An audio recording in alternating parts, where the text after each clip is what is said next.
প্রত্যেকটি সেকেন্ডটি প্রত্যেকটি কাজই হচ্ছে ইবাদতের মধ্যে গণ্য হবে। আসসালামু আলাইকুম ওয়া রাহমাতুল্লাহি ওয়া বারাকাতুহু।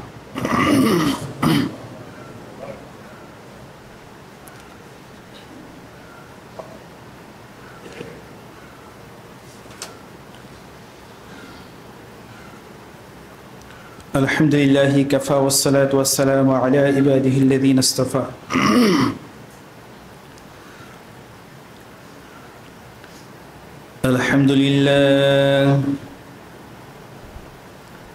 আলহামদুলিল্লাহি নাহমাদুহু ওয়া নাস্তাঈনুহু ওয়া নাস্তাগফিরুহু ওয়া নাউযু বিল্লাহি মিন শুরুরি আনফুসিনা ওয়া মিন সাইয়্যিআতি আ'মালিনা। من يهده الله فلا مضل له ومن يضلله فلا هادي له ونشهد أن لا إله إلا الله وحده لا شريك له وأشهد أن محمدا عبده ورسوله الذي أرسله بالحق بشيرا ونذيرا وداعيا إلى الله بإذنه وسراجا وقمرا منيرا. أما بعد فقد قال الله تعالى في كلامه المجيد والفرقانه الحميد. أما بعد فأعوذ بالله من الشيطان الرجيم.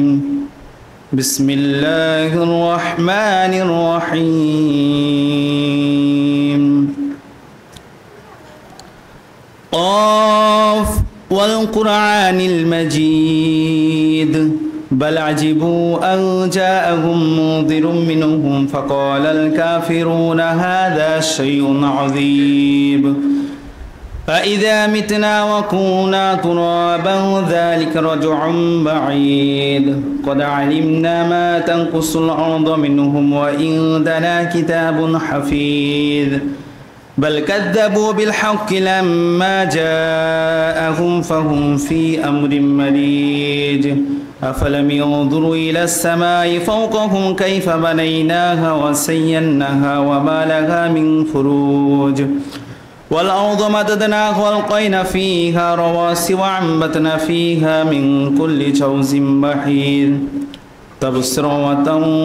تبصرة وذكرى لكل عبد منيب.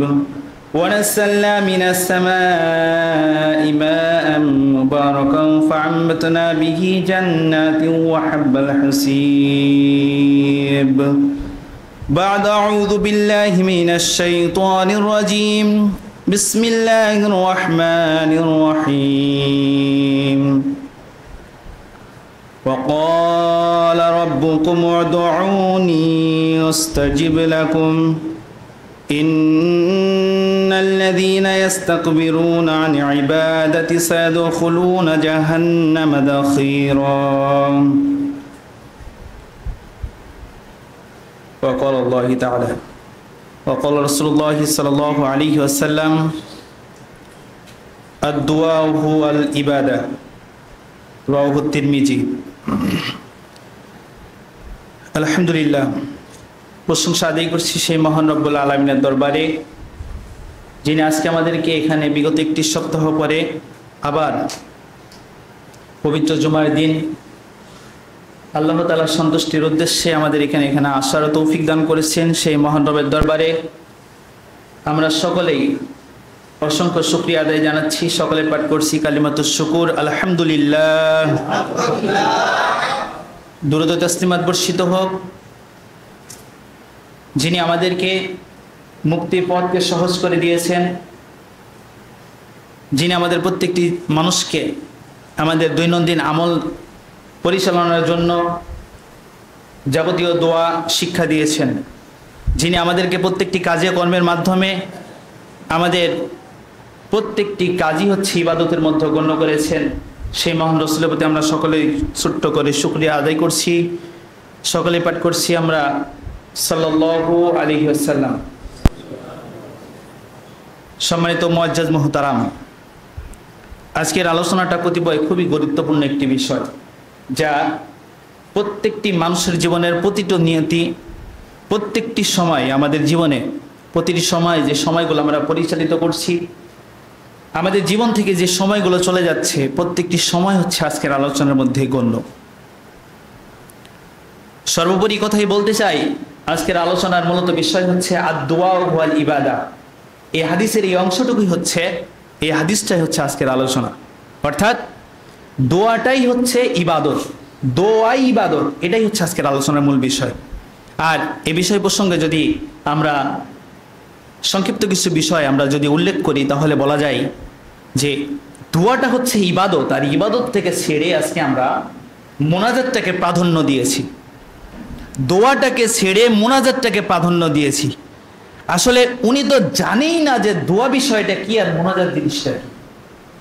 আর এই দ্বন্দ্বটাই আমাদের মাঝে এমনভাবে ফিতনা সৃষ্টি করেছে যে ফিতনার মাধ্যমে মানুষের জীবনের সমস্ত আমলগুলো আস্তে আস্তে আস্তে আস্তে সমীচীন হয়ে পড়েছে, সংকীর্ণ হয়ে পড়েছে, যা মানুষ মোনাজাত করতে গিয়ে দোয়াটাকে হারিয়ে ফেলেছে। আর দোয়া হারিয়ে ফেলার কারণেই মানুষের ইবাদত সমস্ত কিছু নষ্ট হয়ে গেছে, কেননা দোয়াটাই হচ্ছে ইবাদত। সম্মানিত উপস্থিতি, কথাটা হয়তো বুঝতে পারেননি। আমি আপনাকে বলতে চাচ্ছি, আজকে মানুষ যে দোয়াটা যে হচ্ছে ইবাদত, মানুষের প্রত্যেকটি কর্মই হচ্ছে ইবাদতের মধ্যে গণ্য, মানুষের প্রতিটি সেকেন্ডই হচ্ছে ইবাদতের মধ্যে গণ্য। যতটা সময় মানুষ তার জীবনে পরিচালিত পাচ্ছে, অতিক্রান্ত হচ্ছে, প্রত্যেকটি সময়ই হচ্ছে দোয়ার মধ্যে গণ্য, প্রত্যেকটি সময়ই হচ্ছে ইবাদতের মধ্যে গণ্য।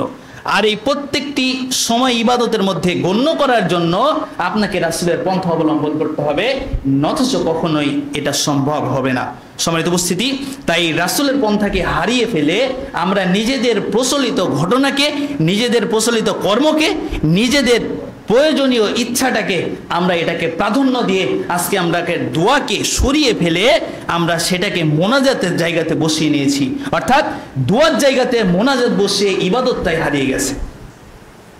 সম্মানিত উপস্থিতি, ইবাদত হারানোর কারণে দোয়াটা হারিয়ে গেছে, আর সেখানে মোনাজাতটা প্রাধান্য পেয়েছে। সেই সমস্ত ভাইকে বলতে চাই, যারা দোয়া এবং মোনাজাতের মধ্যে পার্থক্যটা এখনো বুঝেন নাই, আজকের আলোচনাটা তাদের জন্য। শুরু থেকে শেষ পর্যন্ত আপনার জীবনের প্রতিটি সময়, প্রতিটি সেকেন্ড আজকের আলোচনা থেকে আপনি বুঝতে পারবেন প্রত্যেকটি সেকেন্ডই হচ্ছে আপনার ইবাদতের মধ্যে গণ্য। সম্মানিত উপস্থিতি, আসুন কথা আমরা বেশি না বাড়িয়ে সংক্ষিপ্ত আলোচনায় আমরা যাই। যেহেতু সময় সংকীর্ণ, তাই আমাদের আলোচনাটাকে সংকীর্ণ করে নিয়ে আসতে হবে ইনশাআল্লাহ। ওমা তৌফিক ইল্লা বিল্লাহ, আলাইহি তাওয়াক্কালতু ইলাইহি উনীব। সর্বপ্রথমে আমরা বলছিলাম সূরাতুল গাফির 40 নম্বর সূরা 60 নম্বর আয়াতে আল্লাহ রাব্বুল আলামিন তিনি বলছেন, ওয়া ক্বালা রাব্বুকুম উদউনি আস্তাজিব লাকুম। আল্লাহ রাব্বুল আলামিন তিনি বলছেন, তোমাদের রব তোমাদেরকে বলেছেন, আল্লাহ রাসূল সাল্লাল্লাহু আলাইহি ওয়াসাল্লাম তিনি বলেন, তোমাদের রব তোমাদেরকে বলেছেন উদউনি, তোমরা আমাকে ডাকো, আস্তাজিব লাকুম, তবেই তোমাদের আমি ডাকে সাড়া দেব। যদি কোনো ব্যক্তি যদি আল্লাহ তাআলাকে না ডাকে, তাহলে আল্লাহ রাব্বুল আলামিন তার ডাকে সাড়া দেবে কিভাবে? আর সাড়া দেওয়ার জন্য সবথেকে বড় মাধ্যমটাই হচ্ছে সালাত। সালাত শব্দের আবিধানিক অর্থ, এই শব্দটাই আমরা কেউ জানি না, আবিধানিক অর্থটাই জানি না। আমাদের মাদ্রাসায় যে ছোট বইগুলো পড়ানো হয়, এখানে সংক্ষিপ্ত কিছু এক কথায় প্রশ্নোত্তর থাকে, তার মধ্যে এটাও গণ্য রয়েছে সালাতের আবিধানিক অর্থ কি। দোয়া, রহমত, প্রার্থনা, এই তিনটা বিষয় উল্লেখ করা রয়েছে। সালাতের আবিধানিক অর্থ হলো দোয়া, সালাতের আবিধানিক অর্থ হলো রহমত, সালাতের আবিধানিক অর্থ হলো প্রার্থনা।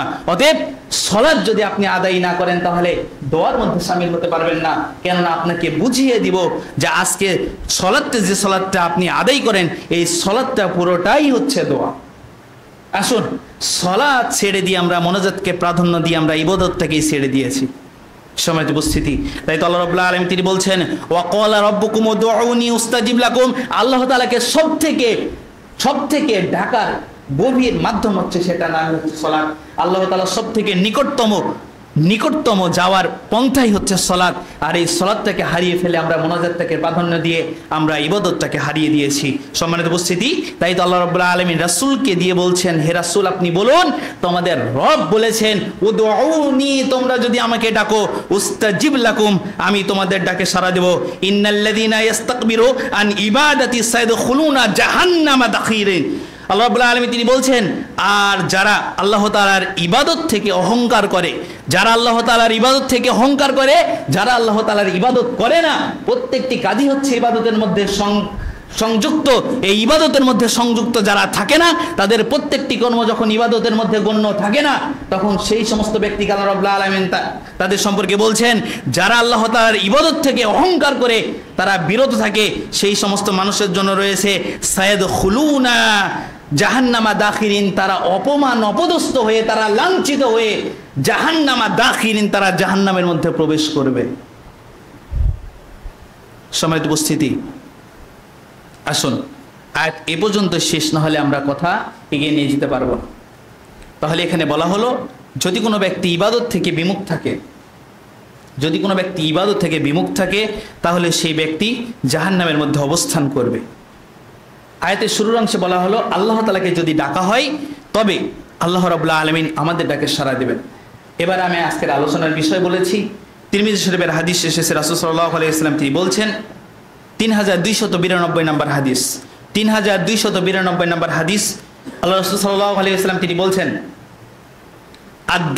আদ-দুআউ হুয়াল ইবাদা, দোয়াটাই হচ্ছে ইবাদত। এখন দোয়াটা ইবাদত কিভাবে, এই দোয়াটা ইবাদত কিভাবে একটু ভালো করে বোঝার চেষ্টা করুন। আল্লাহ রাসূল সাল্লাল্লাহু আলাইহি ওয়াসাল্লাম আমাদের জীবনের প্রত্যেকটি কর্মের সাথে,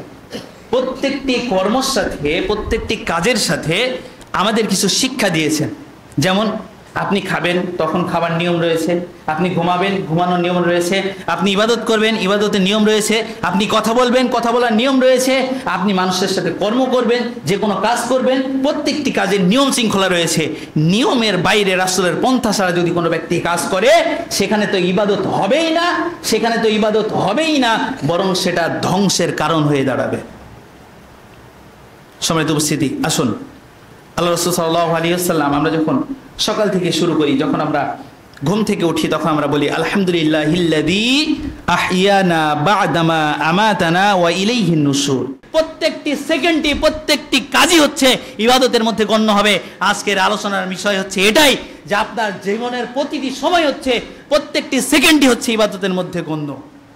সম্মানিত উপস্থিতি, যখন আমরা পেশাব পায়খানায় প্রবেশ করি, তখন যদি আমরা দোয়া না পড়ে প্রবেশ করি, তাহলে শয়তান আমাদেরকে দেখে খেলখেল করে অকট্টভাবে হাসতে থাকে।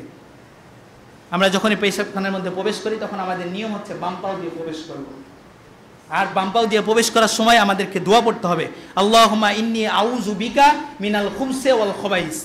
হে আল্লাহ, আপনি আমাকে নাপাক, খারাপ, অপবিত্র জিন হতে আমাকে আশ্রয় দান করুন। যদি এই কথা না বলি, সেটা হচ্ছে শয়তান, সেটা হচ্ছে পাপাচার, খারাপ জিনদের থাকার জায়গায় হচ্ছে পেশাব পায়খানা। আর এই জায়গাতে যদি আপনি দোয়া পাঠ না করে ঘুমান, এই দোয়া পাঠ না করে যদি সেখানে প্রবেশ করেন, তাহলে সেখানে শয়তান তার চোখটা খোলা থাকে এবং আপনার লজ্জাস্থান দেখে, আপনার লজ্জাস্থান সে দেখতে পায় এবং অকট্টভাবে সে খেলখেল করে হাসতে থাকে। আর যখনই আপনি এই দোয়াটা পড়ে আপনি বাথরুমের মধ্যে, পেশাব পায়খানার মধ্যে প্রবেশ করবেন, তখন তার চোখের উপরে একটা পর্দা পড়ে যায়, আবরণ পড়ে যায়, যার কারণে সে দেখতে পায় না। সম্মানিত উপস্থিতি, আমরা যত এই প্রকৃতির মধ্যে, আমরা আমাদের এই জগতের মধ্যে আমরা নিজেদেরকে আবৃত করে আমরা যতই চলাফেরা করি না কেন, আমরা পেশাব পায়খানার মধ্যে যখনই আমরা দোয়া না পড়ে প্রবেশ করি, তখনই আমরা জিন থেকে আমাদের লজ্জাস্থানকে আমরা কখনোই মুক্ত রাখতে পারি না। অতএব আপনি প্রকাশ্যে তাদেরকে দেখিয়ে আসেন। সম্মানিত উপস্থিতি, তাই চিন্তা করে দেখুন, কতদিন আপনি দোয়া না পড়ে পেশাব পায়খানায় প্রবেশ করেছেন, নিয়ম ভঙ্গ করে প্রবেশ করেছেন, যার কারণে কত যে খারাপ নাপাক জিন আপনার লজ্জাস্থান থেকে সেটা ধারণার বার। তাই এখন থেকে তওবা করুন, জীবনের প্রতিটি সময়, প্রতিটি কাজ, প্রতিটি আমল, প্রত্যেকটি সেকেন্ড যেন আমাদের ইবাদতের মধ্যে গণ্য হয়। শুধুমাত্র মোনাজাত নিয়ে টানাটানি নয়, সারাদিনে যে আমলগুলো আপনি করেন, প্রত্যেকটি কাজই হচ্ছে ইবাদতের মধ্যে গণ্য। প্রত্যেকটি কাজই হচ্ছে দোয়ার সাথে সম্পৃক্ত।